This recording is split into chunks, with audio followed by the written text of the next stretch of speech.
to all of it. We got all of it. All of it. All of it. Our guest is Secretary Madeleine Albright, Brian Cranston, Tank and the Bangas, Barry Jenkins, Celia Keenan-Bolger, Aaron Lee Carr, Esperanza Spalding, Gideon Glick, Helen Yoyemi, Fab Five Freddy, Banga Akanabe, Brene Brown, Tony Goldwyn, Tandy Newton, Jake Gyllenhaal. Welcome to all of it. Thank you so much for joining us. Hello. What a pleasure. Hi. This is so fun. I'll see you tomorrow. We're here every day, 12 to 2. Impromptu concert. I love it. I love it.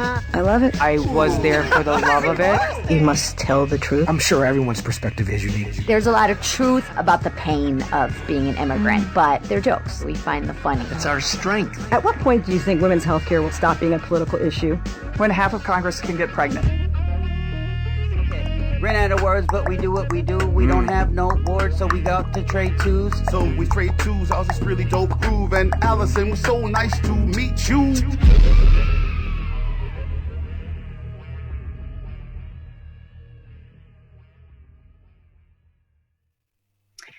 Hey everybody, welcome to our very first Get Lit with All of It book club, our virtual book club event. I'm Alison Stewart, host of WNYC's All of It and the host of the Get Lit with All of It book club. And since we're starting at 7 o'clock, you probably are hearing the celebration for all our essential workers out there, getting a round of applause. So let's take a moment, everybody, if you got a second, give them applause, people helping us get through all of this safely. It is great to, I'm doing the air quotes, everybody, see you all here for our first virtual Get Lit with All of It book club with Mr. James McBride. Our social media has been on fire about all of this. This is perhaps one of my favorite comments. Tim Wilkins from New York City wrote, "Can't wait to tune in and have James take me to church." All right, Tim, your dream's gonna come true. So please keep the comments coming at our social media or through this feed. You think about it. You're gonna get a chance to ask James questions. We're gonna take questions from you and I will pose them to James. So think about it as it goes along, or if you've been thinking about it, you can send them on now. We do wanna say hi to all our regulars. We've had this book club for about 6 months. So many folks have come down to the green space when we could all gather together. So if you're back, glad to see you. If you're new, if you've just discovered us from the New York Public Library, welcome, welcome. It's going to be a great time tonight. We are so happy to have this partnership with the New York Public Library. It's been a wonderful way to invite more people into our book club. I do want to do some thank yous, good old-fashioned thank yous. I've got good manners. I want to thank Brian Bannon, Chief of the Branch Libraries, for supporting the partnership. Also, big thanks to the President of the New York Public Library, Tony Marks. And a special shout out to Andrew Medlar, the Director of Book Ops, who acquired all those licenses for you guys to read. So if you got one of the ebooks from the library, and we know that at least 4,000 of you did, it's amazing. We should thank Andrew, Tony, and Brian. So for those of you not familiar with me, I host afternoons on WNYC. It's a show called All of It because we cover all of it. I often say it's a show about culture and our culture. We do hope that you'll join us. We're there every day live from 12 to 2 at 93.9 FM and AM 820, or you can catch a podcast. We love to, when people are our podcast listeners. We want you to be part of Team All of It, as we call it. You can do that by listening, but also by going to our Instagram at All of It WNYC. That's actually where we really host this book club. In between the live events, we do polls, we get feedback, we answer questions. We have a good time. It's at All of It WNYC. And finally, big thanks to the Green Space team for hosting this virtual event. They switched from our in-person live events to this online event, seemingly, streamingly, seamlessly, all the leads. We couldn't do this without you. All right, so we have a great book event planned. And if you've been to one of our book clubs, you know, well, we usually have wine, but it's BYOB, so enjoy yourselves at home. I can't because I need to, you know, drive this train. And then we also have music at every one of our events. And we have this incredible performer. I saw her at TED and I thought if I ever could get her on my show, I'd be so excited to do so. Amazing singer, and she's a championship beatboxer. Her name is Butterscotch. She's amazing. And then at the very end of the show, we will announce our May Get Lit with All of It book club selection. So we have a big night planned, but now to the main event. Let's talk about that book that more than 4,000 of you took out from the library. James McBride's novel, Deacon King Kong, opens with a mystery. Right there on the first page. Why did Sportcoat, this elderly, kind of bumbling, kind of lovely at the same time man, likes 40 drops now and then, more now and then, Why did he shoot a young drug dealer right there? Deems Clemens and the Causeway housing projects. The motivation behind it, we have to figure that out. There's so many mysteries in this book. Where'd the church money go? What were the circumstances around Hattie's death? And then there's the mystery of this precious piece of art and the Italian mobster who's been tasked with finding it. But more than just a book of mysteries, it's a book about community. And James McBride treats every one of his characters with great care and empathy, even the ants who come into the projects every year. And it's a story of a changing New York as 1970 is around the corner. Hard drugs are affecting communities like the cause houses and the future of the next generation. James McBride is a New York Times bestselling author of the memoir, The Color of Water. And in 2013, he won the National Book Award for his novel, The Good Lord Bird, which is being adapted into a TV series starring Ethan Hawke and Daveed Diggs. We are very fortunate to have James McBride as our Get Lit with All of It author for the month of April. James, welcome. Well, thank you very much. That was quite an introduction. I appreciate it.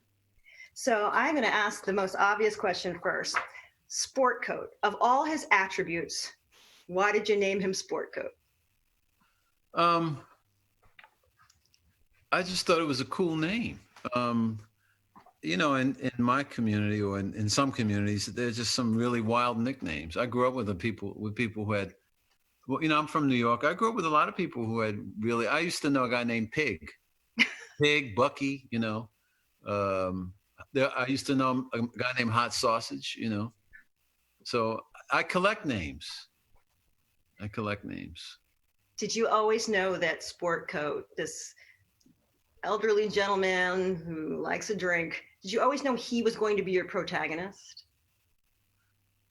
Yeah, but his original name was for a long time he was Deacon Cuffy. Okay. And then he became Sportcoat because as he evolved, mm-hmm. you know, as he became more complicated and funnier, mm-hmm. his name changed. And as his history evolved, his name changed and he became more of a Sportcoat than Deacon Cuffy. You have to remember that, you know, in fiction, characters start to take on their own lives. Uh-huh. And so I didn't really initially I thought that he was going to be just an old man who was without foundation. And then when I found his foundation, he became Sportcoat. That's interesting. Found his foundation. Oh, that's such an interesting way to put it. Because I was going to ask you, which came first? Was it the character or that you knew you wanted to have this mystery? The characters always come first. Always. Yeah. I mean, look, anybody can write it. Look, a bad book goes like this, and then this happened, and then this happened. Well, I just want to say a bad book because there's no bad. Look, anybody who can get a book published, God bless them. Good for them. For real. So, but a book that is not effective, maybe, is a book where you see the writers saying, and then this happened, and then this happened, and then this happened, and then this happened. Mm-hmm. Life doesn't happen that way for all of us. Life pushes us forward, and then we learn to negotiate the nooks and crannies and the turns, and we become and we evolve into these things that we want to be, and then we evolve into who we really are. So, and characters in fiction are that way as well. I'm curious, this is a process question with so many different characters, with so many different characteristics and lives and backstories. How did you keep it all straight? I mean, are you a write it on Post-it guy? Or are you a 3x5 card guy? Like, how did you keep all of the different people just in order? Mountain man. I don't know. I mean, what I do is I take a circle. Okay. And I draw the characters in the circle. And then I draw a line that connects them. And as I do this, I start to, it helps me connect the characters because they all have to connect in some way.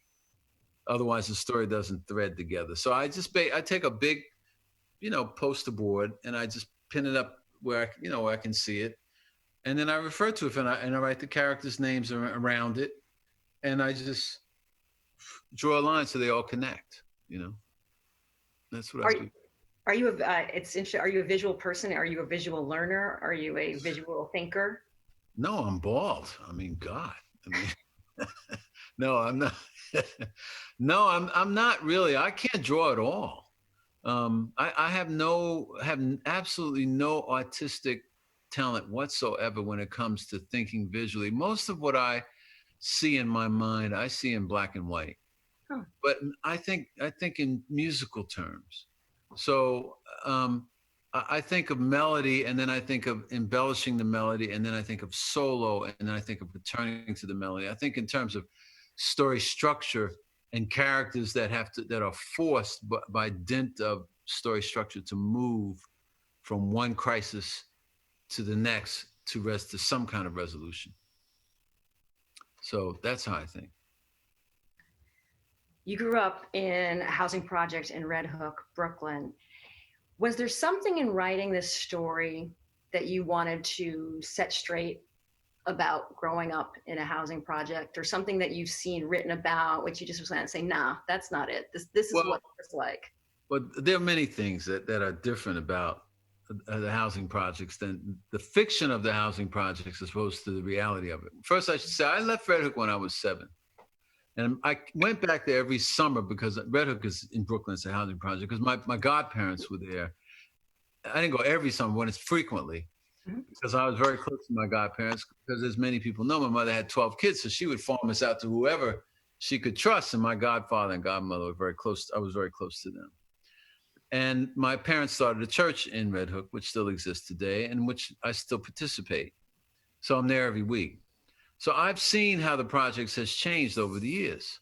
And I think the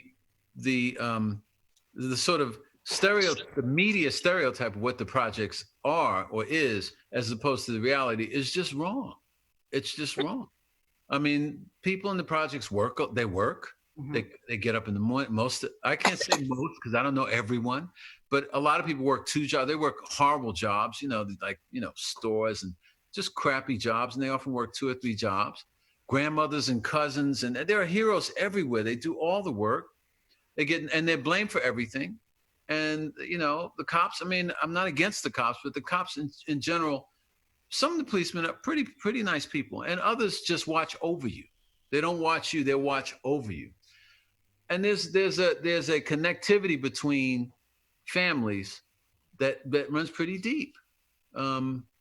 And so that part of life in the projects is just not, I just never see it. And so I created a world that I know. Because there's a lot of love in the projects. Now, I'm not talking about, people saying I love you all the time, but, there's a certain quality of caring that comes from people who have nothing, who give. I was in church about a month. I guess it was more than that. I guess it was a couple months ago. And a lady came in and dropped off some Pampers. She just had some extra pants. She just dropped on, and they cost a lot of money to her, and she knows people need them. And so she dropped them off. And I understood. And it was cool. I mean, that's just how people in the projects live. So basically I wanted to show this community, and I wanted to show it within the framework of the larger community that was around it. The Italians and the Irish and all the Jewish people who lived near the projects and who were part of that life as well. I want to go to a question. Long speech, wasn't it? Jeez, man. It was good, though. I got in. You went to church. You helped out Tim. You got what he came for. All right. Someone wrote in, I think they clued into your describing yourself thinking in the musical way. It says, James Gordon Williams, as an African-American musician and professor, I wonder how improvised music has informed his narratives, his sense of flow, and his sense of ethics. Also, what instruments do you play? I play the saxophone and the piano. I play the piano to compose. I play the saxophone, just saxophone. I'm a jazz musician. I worked with Anita Baker in Grover, Washington. I toured with Little Jimmy Scott. But mostly, nowadays I just write and play for myself. I teach music in the church mostly. How it informs me. I mean, look, music, I think everyone should play. I think taking music out of schools in America in New York was a terrible idea, because music fosters creativity, and it fosters a lot of things. And so this professor of music would understand what I'm talking about when I say that, music is just a map. In jazz, you just have to, there's a map. There's an AABA structure. There's a melody, you play it, raindrops keep falling on my head, but that doesn't mean my life will soon be turning, whatever it is. And then you solo over it, and then you come back. And then as you solo, that's your statement. And then you come back to what the creator initially created. I was just listening to Oscar Hammerstein on the radio the other day. And Oscar Hammerstein, am I digressing wrong, by the way, when I talk about personally, I love it, but all right, well, go for it.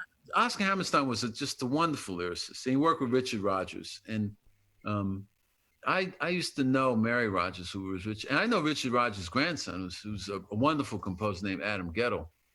But Hammerstein was talking about Richard Rodgers and the people he worked with, and he started talking about Paul Robeson.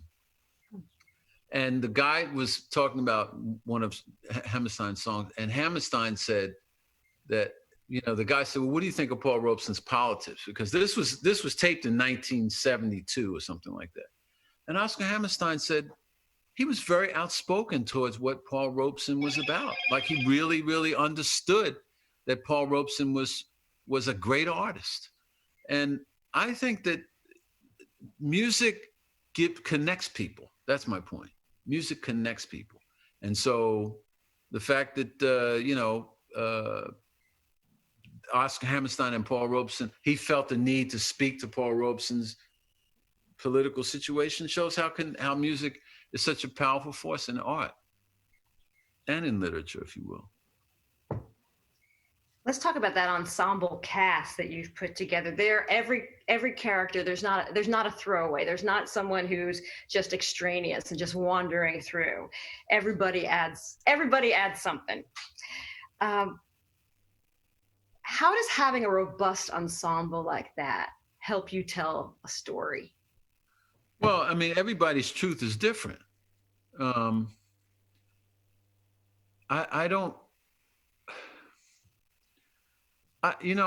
didn't think about it. Look, I tell young writers, don't use a lot of characters. You can tell a story. I mean, Moby Dick is just one guy. His name is Ishmael. Ish and the fish. Call me Ishmael. Ish, that's it.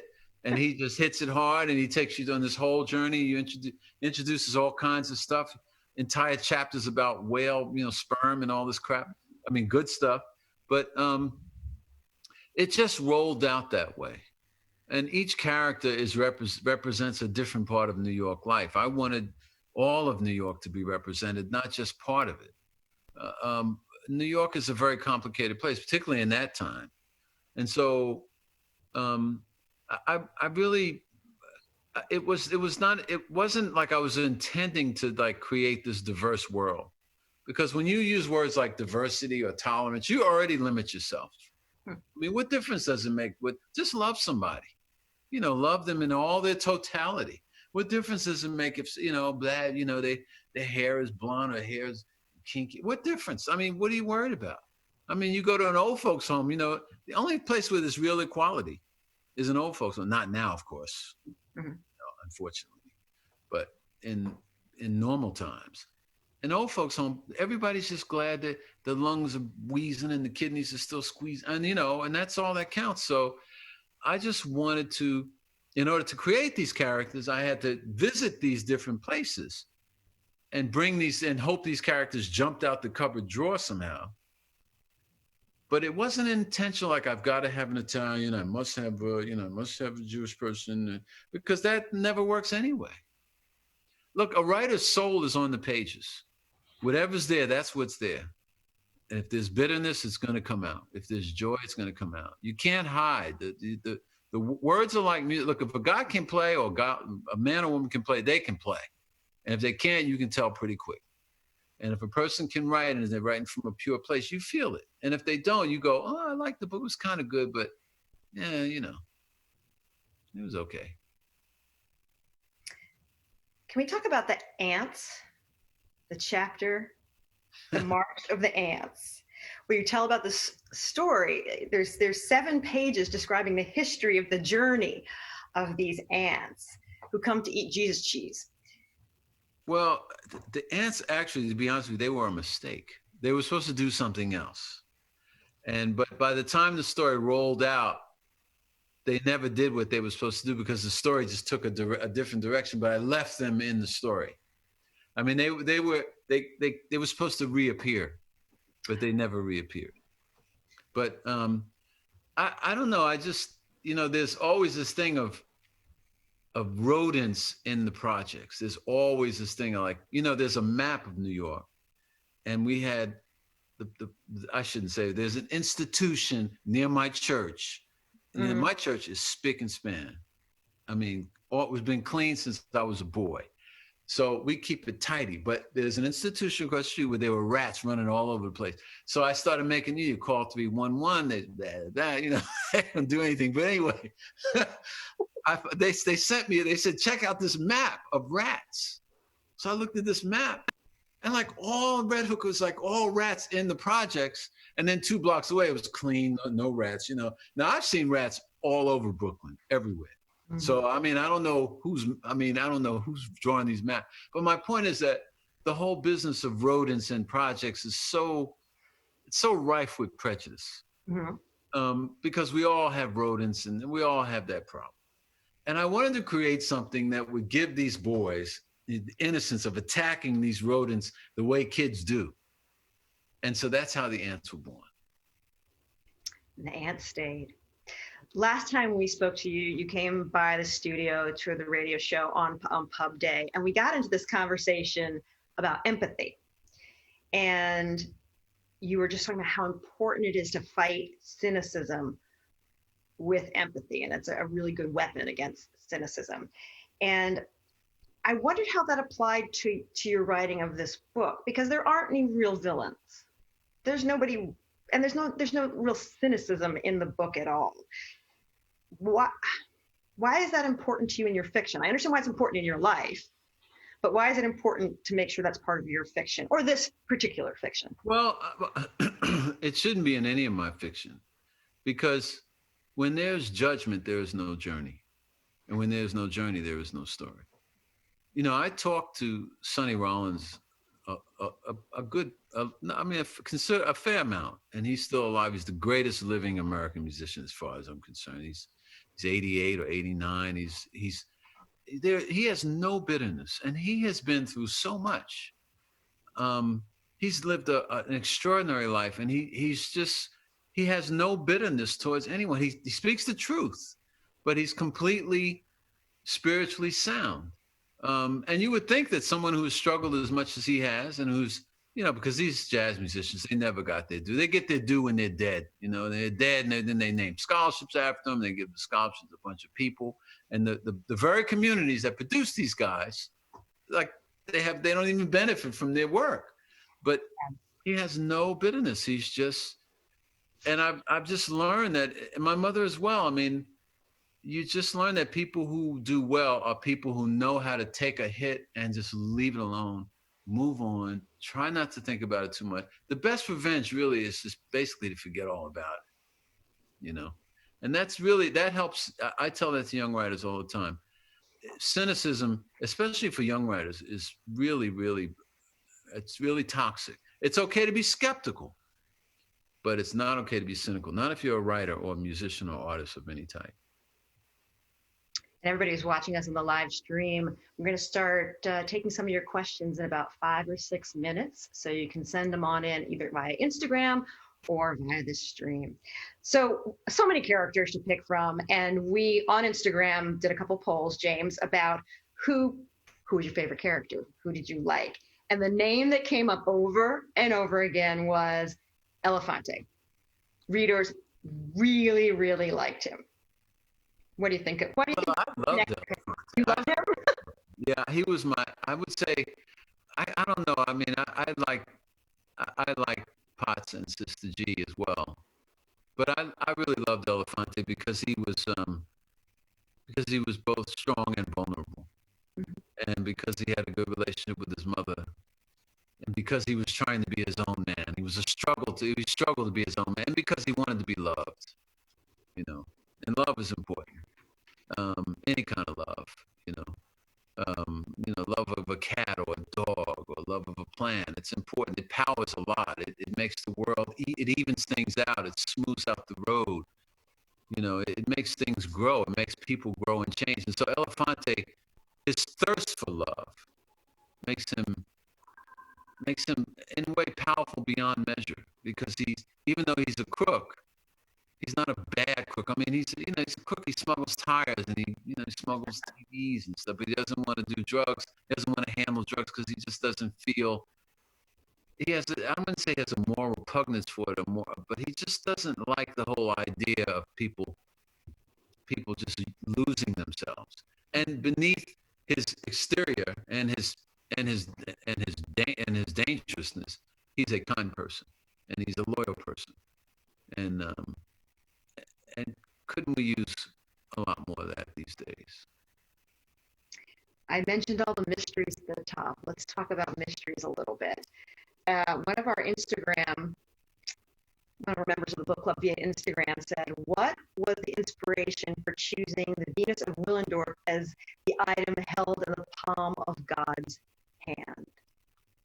Well, the Venus, I have a friend named Patrick who's an artist, and I was looking for something small that could be hidden easily, but needed to be found. And so I needed, I can't remember the painting that I found. It was a gelato. I can't remember the Italian painter's name, but I'm sure one of the many people who are listening will remember. I needed something small that was as small as a bar of soap. And when I saw that little lady, I said, this is perfect, And also, I mean, look, an art historian will look at that and say, oh, no, she didn't, blah, blah, blah. As a guy who writes historical novels, I can tell you that historians hate me, because I twist facts and move stuff around. But it was just too, it wasn't big.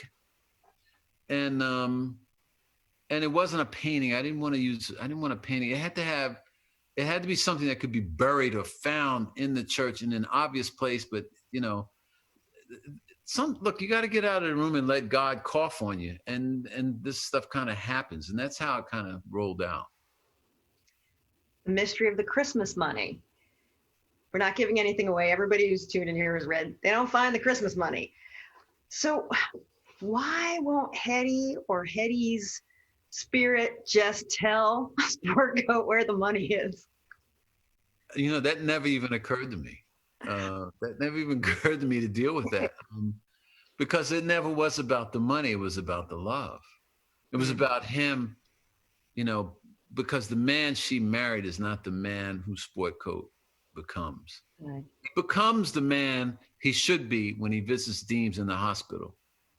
But the young man that she married, who was so funny and so kind and so strong and so unusual, the plant man, who knew every plant and could make things grow from nothing. When he came to New York, he wasn't that anymore. He was just a drunk, and he would talk a lot, and he worked, sure, but he wasn't the man. And so the Christmas money was really, look, I grew up in a church where that really did happen. People did keep the Christmas money and all that business, but whoever kept the Christmas money made sure that, you got it back. It wasn't about the money. It was about the love, The book is laugh out loud funny. It's, as I sometimes call it, snort funny. Like you just snort. I think the line that made me, a sport coat wrapped in a fart just made me laugh out loud. But then there's all these really serious parts, like really deep, like moments for deep thought. How do you strike the balance? Do you when you're going back through your edits, we go back to music, is there a rhythm to it that you want to have, or is it just something's funny and it just goes in the book? Well, I always aim for the funny. I always say it's harder to be funny than it is. Anybody can be serious, I mean, books that are too serious are like navel gazing, and who cares, I don't want to, take your medicine type book and, I'm in pain. What difference is it? It's better to just, you want to relieve people of their pain. You want to take them somewhere so they laugh and have a good time. So my problem is that when I get into a scene and it's funny, I don't want to leave it because I can just I get into a flow, and one thing that's funny, it goes into it, like this whole business of these two guys going at it, Sportcoat and Hot Sauces, going at it about how you can break a witch's spell. First you circle the house, and you walk up the hill 3 times, and then you stare at a mirror, and then you quack like a duck, and you turn your head to the left, and you pull your ear. I mean, it just went on too long, but it was so much fun.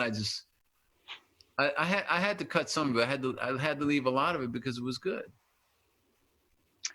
Well, I've been hogging the mic long enough. We've got a lot of questions for you from some of our people who are watching us tonight. All right. This is from, looks like Elfie Rivera. Hi, Elfie. How many drafts did you go through, and how long did it take to bring the book to publication? I always go through several drafts before I even submit the book.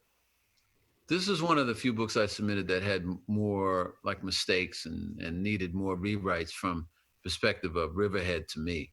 Normally, when I submit a book, it comes back to me once or maybe twice, and that's it, because I've rewritten it 10 or 15 or even 20 times, especially the beginning. The beginning of this book, I probably rewrote it. I can't count. I'd say at least 25 times. That's just part of the process. I rewrite everything. I mean, life is, I tell young writers all the time, writing is rewriting. I rewrite everything. 100%. Yeah. All right. This one is from Andrea Glick, and I'm going to do this one. Andrea, I'll get to yours in a second. This is Stephanie G. I love the various romances in the novel. Do you imagine Sister G and Potts ever got together? There's a lot of love online. A lot of people want to check in about that relationship. Well, yes, I hope so. I hope so. I mean, I left it out there, but I mean, she's not going to Staten Island to pick roses and buy tomatoes. I mean, she's going for the big kahuna, and I don't blame her. I mean, I love those two together. I thought that was just wonderful. I mean, they have to travel so far to be together. They're both married within their own tribe. Mm-hmm. And they have to step out, from where they are to be together, in the 60s or early 70s. That's a big leap. I mean, that's I really love Potts. I mean, Potts, the Irish friends I have in New York. I mean, of course they're Irish. It doesn't matter, blah, blah, blah. But the Irish friends that I have in New York are wonderful people. I mean, they're flawed and screwed up like everybody else, but there's a quality of, there's a saying that Irish know the world will one day break your heart. People should read Pete Hamill's books if they want to know what the Irish in New York went through and how they lived. Pete Hamill is one of New York's treasures. He should be much better known to young readers now than ever while he's still alive. Mm-hmm. But that Potts was influenced. A lot of Potts, the influence of Potts came from reading Pete Hamill and knowing Pete Hamill and knowing people like him. Because Pete Hamill's a Brooklyn guy. He grew up not far from Gowanus. He lived in the Gowanus area near Red Hook. And he would know all these characters that I'm talking about. My favorite Irish saying from my friend's mom, "Darling, show me your friends and I'll show you who you are." There it is. I mean, the Irish are the funniest people in the world. I shouldn't say that because then I'll say, somebody says, well, no, the Jewish people are the funny. The Puerto Ricans. All right. The folks are going to be like, man, the folks are the funniest people. All right, here's Rhonda. My family is originally from North Carolina, and I am now in the Bronx. I love the blend of Black Southern culture and, quote, up North culture. Can Mr. McBride talk more about that process? Well, it's interesting because when I was a kid, most of the Blacks in New York seemed to come from the South that I knew. But they all came from different parts of the South, Alabama, Tennessee, Florida. It wasn't like they all came from my people came from Virginia and North Carolina, like the young lady that who posed the question. But increasingly, as I grew older, I began to notice that people of color from New York came from everywhere. I mean, and all Latino people were Puerto Rican, even if they came from Dominica or the Dominican Republic, you considered them, quote unquote, Spanish. But I've become a lot more sophisticated about that as I've gotten older. And a lot of the colored people of color in New York now come from all over the world. And they add just a unique quality to New York life that really is not really, I don't know. I don't see it that much in literature, but I might be the wrong guy to ask. But when I was a kid, yes, the blacks in New York seem to have a much more African-American Southern tint than now. Someone just wants you to know, Sarah Marie, my grandfather was a police officer in New York from the 40s to 1970s, and you brought the stories he told me to life in pots. So she says, thank you. Well, good. And this one's all caps. So this woman means business. Barbara, what is the story with the female assassin? She's unlike any other character. All caps from Barbara. Wow. Well, Barbara, thank you very much. I really wanted to, I'm always a little nervous when I write women characters because I'm not a woman. When I wrote The Good Lord Bird, the reason why it was a boy posing as a girl is because I just didn't feel like I could write from a girl's perspective. But I wanted a female character to speak to some of the problems that happen to females in the drug world and the way they're abused and sexually, just in every way. But I wanted someone to have, some muscle. And I'm just tired of the same old thugs, whatever their race, I'm tired of the same old male protagonist and antagonist. I thought it would be refreshing to have a female. And also I thought it would surprise the reader. And that's why I chose her. I thought she was a wonderful character. I really, really like her character a lot. Andrea is asking a question that a lot of people have been asking. I'd love to hear Mr. McBride talk about Deems. Were you sympathetic towards him? A lot of people have questions about being sympathetic towards Deems. Initially, the book began with, okay, he shoots a drug dealer and then the story rolls out. As the story rolled out, Deems became more and more real and more sympathetic in my head because of his relationship to Sportcoat. Because this story really at bottom was Sportcoat's story and Sportcoat and Hetty's story. But as the story started to flesh out, it's sort of like when you get dressed, you add a tie, and then then you got to add the hat, then you need a handkerchief, and then the colors start to change, and the framework of characterization of Deems starts to change. And in my mind, he was a bad guy at the beginning. At the end, he's a good guy. What's a good guy? I mean, Donald Trump thinks he's a good guy. I mean, maybe he is if you like him. But my point is that, can I just spin that back and pretend I didn't even mention him? Sure. I thought he was, I liked his evolution, and Sportcoat was the one who brought him out at the very end. Sportcoat brings him out. When he attacks him in the hospital, he brings him out. And that was all story there. That was all characters doing it on their own. There was nothing, I had nothing to do with it. I basically just played the ink on the page at that point.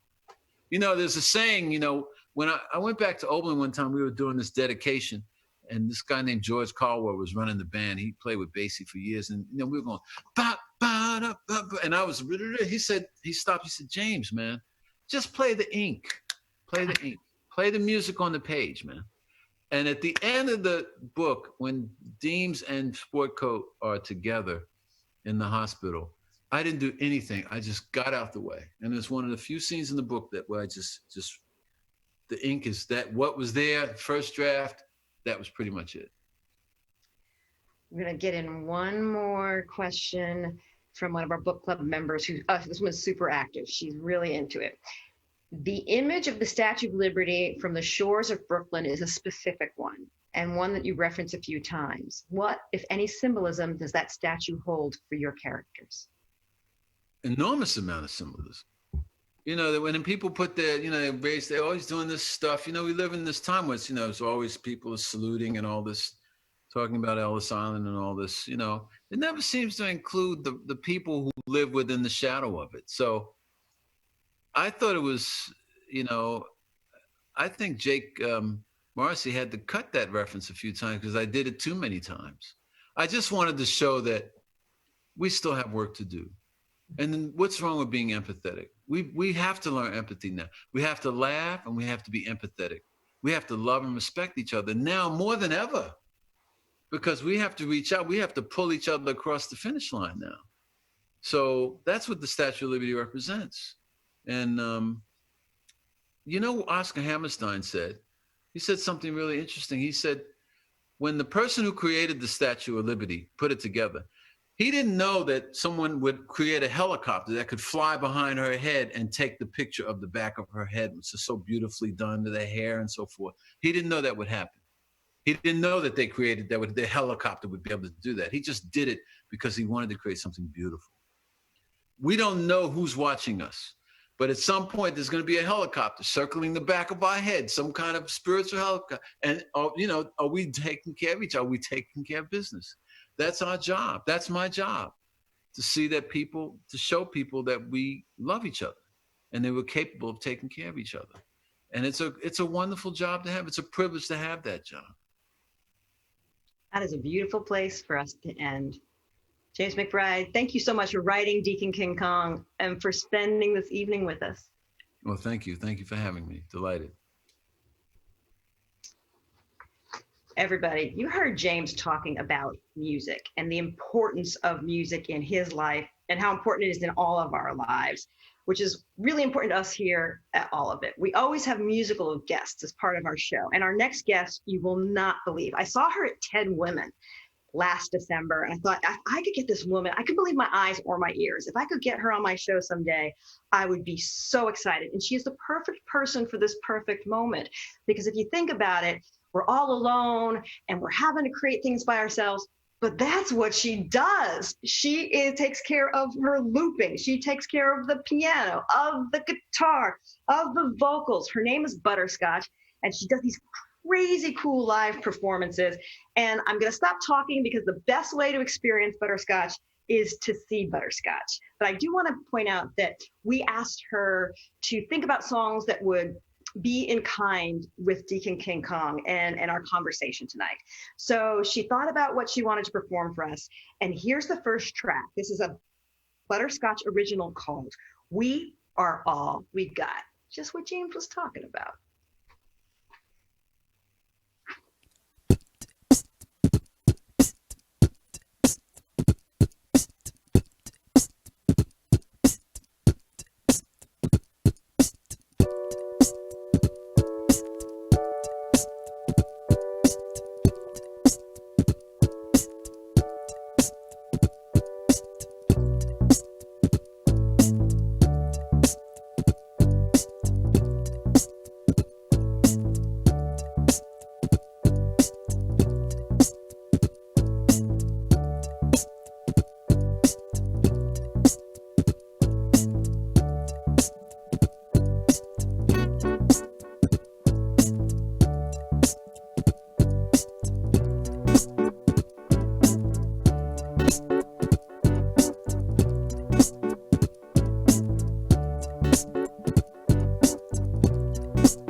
But I believe we will survive through it all with you.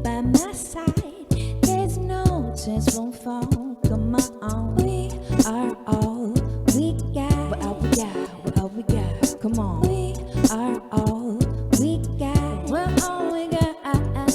We are all we got. What all we got? What all we got? Come on, we are all we got.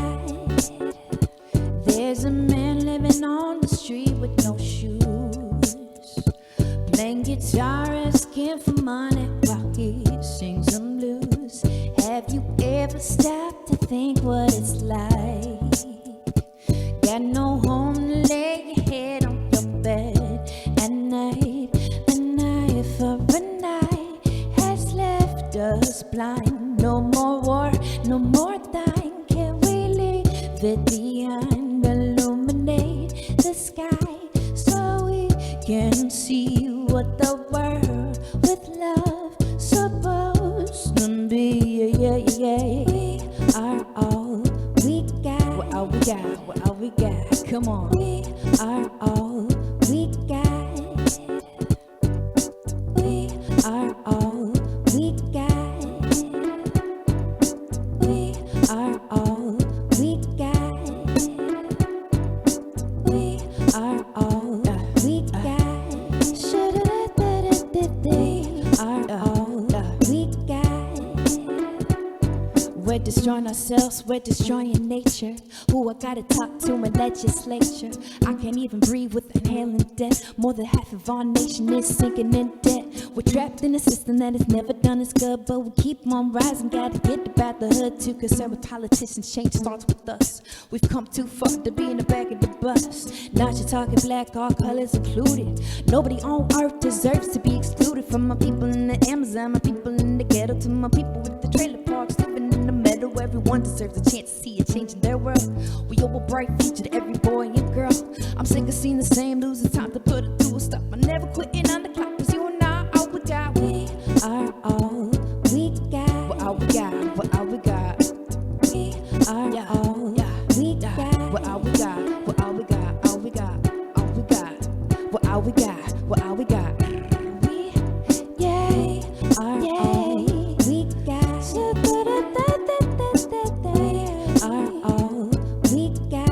We're all we got. We are all. Come on, we got. Come on, especially right now.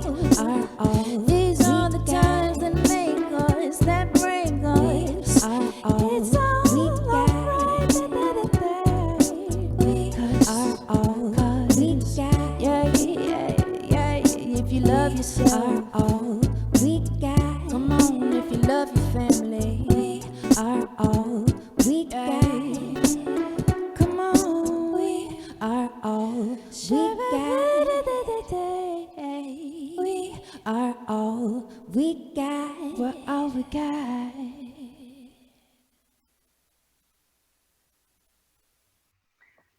Butterscotch, welcome to all of it. Thank you so much for being with us tonight. Yeah, thank you. Thank you for having me. So tell us a little bit about why you chose that song for our event revolving around Deacon King Kong. Yeah, I mean, it's awesome how, that tied right through with what James was just saying. And then, it's so important right now that we recognize all that we have, because a lot of times we just take things for granted. And yeah, now more than ever, it's just, we gotta appreciate, just the people who we're with, our essential workers, just the phone calls, these Zoom sessions, and art in general. And yeah, I mean, even cuddling with your dogs or your cats or the sunshine. So it's just, I don't know, we don't know, well, I mean, how long we have on this earth, as humans, but also, taking care of the planet as well. So it's just, yeah, I thought it'd be good for right now. Yeah, our listeners picked right up on it. Pamela wrote, "This song so depicts the residents of Deacon King Kong." Oh, wow. There you go. And someone else wrote, "Butterscotch is amazing, smooth and deep all at once." There you go. What, I'm just so curious about, you have a beautiful singing voice, and I know you're from a family that has music in your family. Right. But when did you realize that you had this talent for bebop?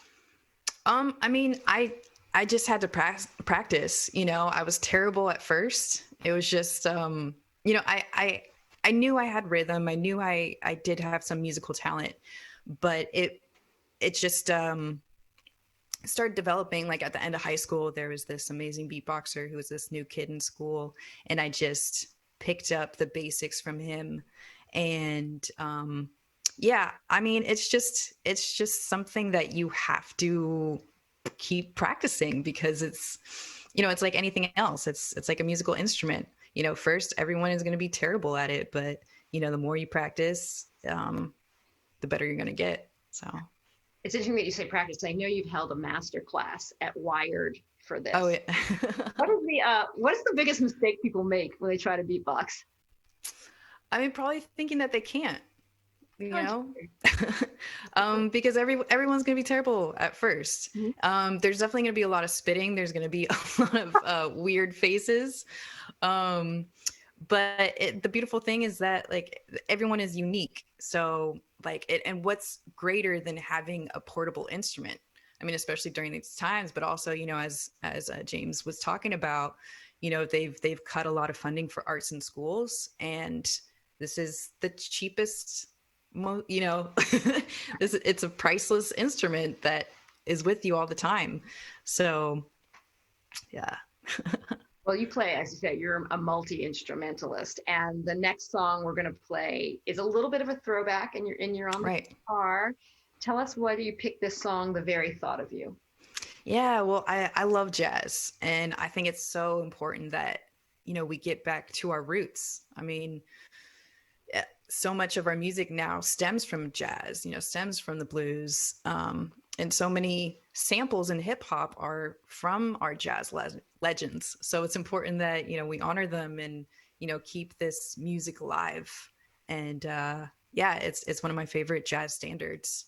So everybody, let's get ready. This is Butterscotch, The Very Thought of You.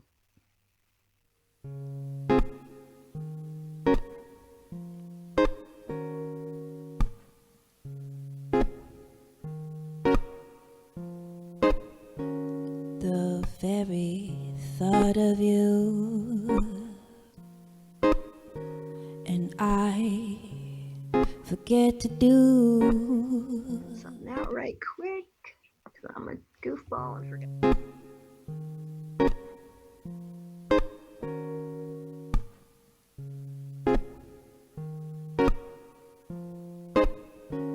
The very thought of you, and I forget to do the little ordinary things that everyone ought to do. I'm living in a kind of daydream. I'm happy as a queen, and foolish though it may seem to me, that's everything. The mere idea of you, the longing here for you. You never know how slow the moments go till I'm near to you. I see your face in every flower, your eyes in stars above. It's just the thought of you. My love,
of you.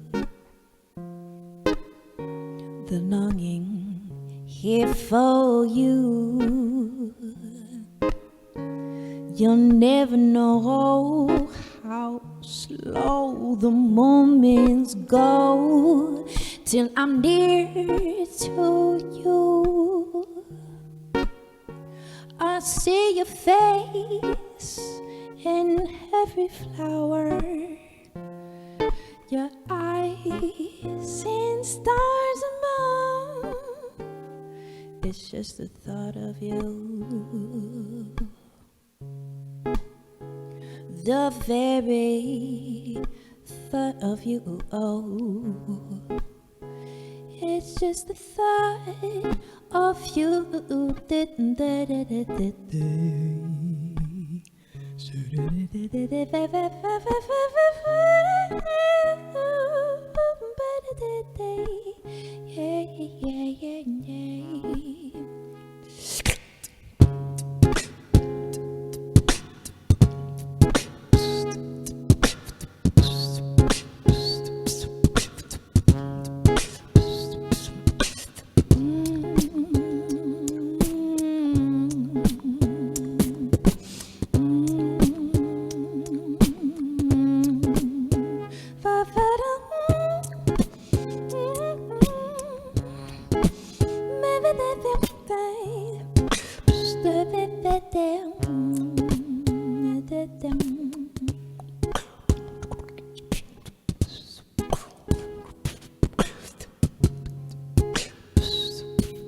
And we're back live with Butterscotch. For people who don't know about your background, you in 2005 were the first female beatbox champion. Yeah. What was it like for a young woman at that time to be in this field, in this genre of music? Yeah, I mean, I grew up playing sports, basketball and soccer. I wanted to be the first woman in the WNBA. So I was kind of used to, I don't know, just hanging out, doing whatever I love to do, no matter if it was just mainly guys or a mixture of both. So I don't know. I mean, most of it was pretty cool. Like I did get a lot of support from the guys around me. There was only like a couple times where there was some hate or people would think that I wasn't going to be as good, and then I beat them on the battlefield. So yeah, I kind of just approached it like anything else in my life. Now you're based in New York now, and right. So much of this book and so much we've been talking about are the detail and the fabric and the texture of New York City. Yeah. When you think about New York City and your experience living here and creating art here, can you describe it for us a little bit? Yeah, definitely. Well, I'm originally from a small town called Davis, UC Davis, in California. And actually out here during this quarantine time, and I don't know when I'm going to be able to come back, but I always dreamed of moving to New York. And I was first like really exposed to the music scene maybe in about like 2005. But my grandparents actually grew up in Bed-Stuy, and my dad's side of the family is from upstate New York. So I'd been to New York. I kind of feel like the East Coast is like my second home, and it's a beautiful place. And I'm so grateful that I can call it home. And it's just a melting pot of art, of people, of culture, of just of food, of so many things. And also, like, since I came from a predominantly white town, it just feels so good to now be in such a diverse, I mean, we don't like that word so much, but that's what it is, community. And yeah, it does feel like home. Just everybody's here. That's like about New York. Right. Everybody's here. Yeah. So you're getting some great feedback. I just want to share it with you. Bravo, bravo. Oh, stop. You are not doing Louis Armstrong with your mouth like that. This beats watching TV by a long shot. It's so great to see all this love and this warmth, because I remember at TED Women, you talked about a time in the music industry when everybody was telling you to be everything but who you were. Right. Do you mind sharing a little bit about that?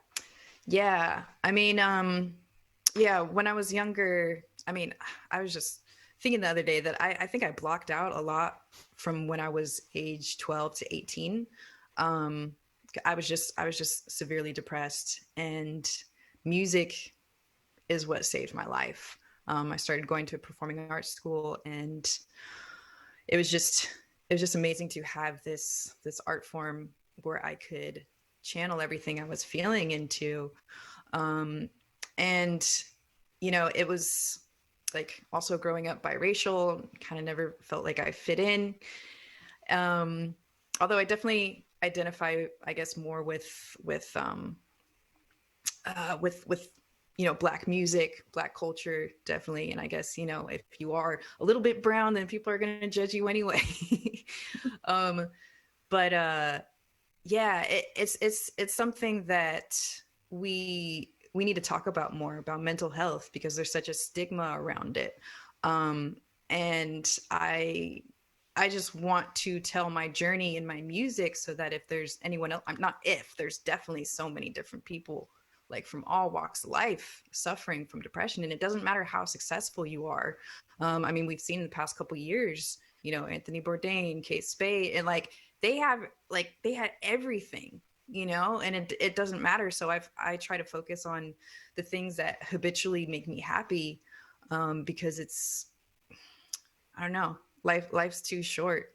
And yeah, we just need to be able to talk about these things, because we need to know that people care, and that we're here for each other. So but yeah, no, in the music industry, people were telling me to not cut my hair, and get a fake boyfriend, not tell people that I was gay, and just, you know, it was everything that art isn't, you know. And so yeah, but I don't know. I've come to, you know, accept who I am, and yeah, I think that's, you know, you gotta love yourself. So. Well, I think we all like who you are. Oh, thank you.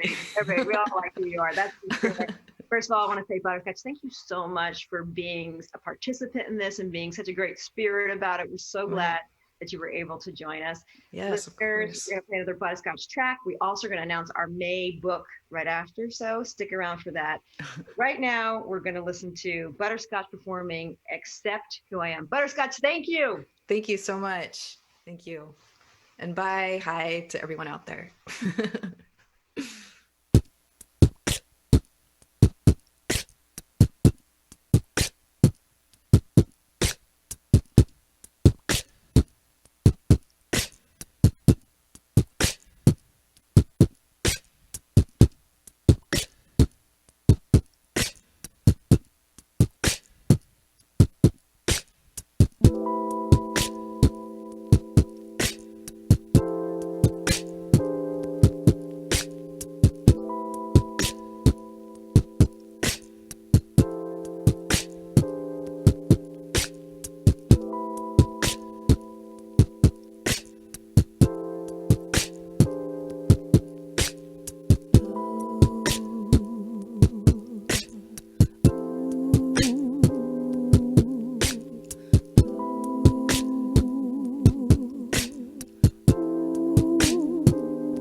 yet. Didn't know what I was, didn't know what I wanted to be. All I knew is that I couldn't see.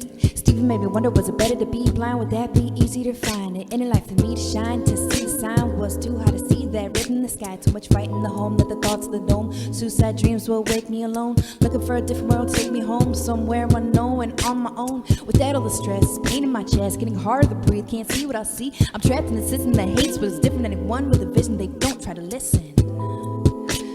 No, no, no, no.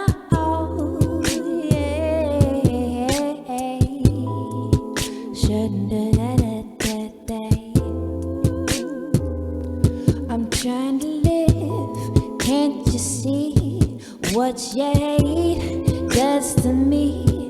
I'm trying to live, let me be free.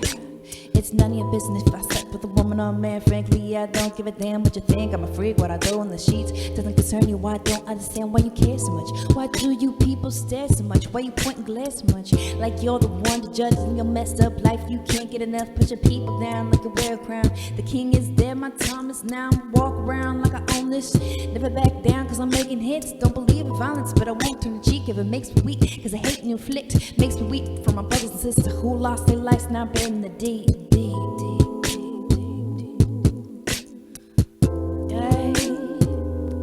I'm trying to live, can't you see what you hate does to me? I'm trying to live, let me be free. I'm trying to live, can't you see what you hate does to me? I'm trying to live, let me be free.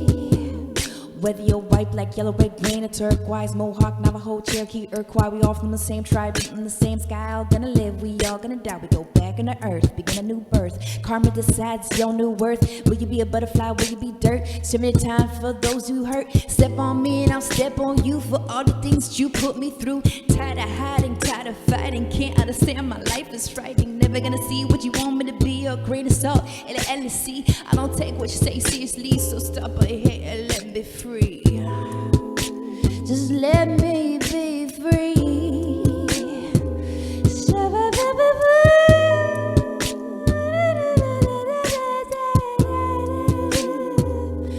Just let me be free, free, free, free, free.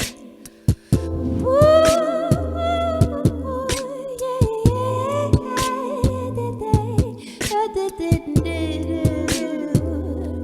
I'm trying to live, can't you see what you hate does to me? I'm trying to live, let me be free. I'm trying to live, can't you see what you hate does to me? I'm trying to live, let me be free. Just let me be free. Thanks, Butterscotch. That was such an incredible performance. Everybody, you can and should go follow Butterscotch on Instagram at Butterscotch Music. Huge thanks again to our April Get Lit with All of It book club author, James McBride. It was a great conversation. I hope you enjoyed it. I think one of our viewers wrote in and summed it up all perfectly. James, Butterscotch, deep lineup. All right, we promised you. Time to announce our next book club selection for May. Now, you may have heard about this novel already, but you can't really understand the complexity and the nuance of it without reading it for yourself. Our May Get Lit with All of It book club selection is My Dark Vanessa by Kate Elizabeth Russell. My Dark Vanessa follows the story of a 15-year-old girl named Vanessa who, while struggling at boarding school, begins what she considers a consensual affair with her English teacher, a man in his 30s. At the time, Vanessa sees the relationship as the great love story of her life, but years later, as the hashtag #MeToo movement begins to pick up steam, and another former student comes forward to say the English teacher abused her, Vanessa begins to reconsider whether her love affair was really sexual abuse. I'm going to say this up front. This book might not be for everyone. It could be triggering for some people. So we understand if this is not for you, but I have read it. The producers have read it. And I have to say it is really compelling. It's disturbing. It's moving. It's especially at this time, it's just, there's a lot to think about and a lot to discuss. The New York Times said in a review of the book, it is difficult to write about the subject without falling into predictable tropes or cliches, but Russell manages a brutal originality. In an era of neat, furious accounts of victimhood, this novel stands out for its elusiveness, its exceedingly complex, inventive, resourceful examination of harm and power. Kate Elizabeth Russell will be joining us virtually to dig into all of these issues on May 26th at 7 p.m. And just like this month, you can get an e-copy of the book now for a free 3-week checkout, thanks to the New York Public Library. You can get that by downloading the New York Public Library app. And for more information on all of this, you can head to wnyc.org/getlit. As always, come on over, join our Instagram at all of it WNYC to participate in book club discussions at all of it WNYC. We really cannot wait to hear what you guys think about this one. We should have some really good conversations. Once again, thank you for joining us tonight. I hope you had a great time. Most of all, I hope you and your family stay healthy and happy. I'm Alison Stewart, and I'll see you on the radio.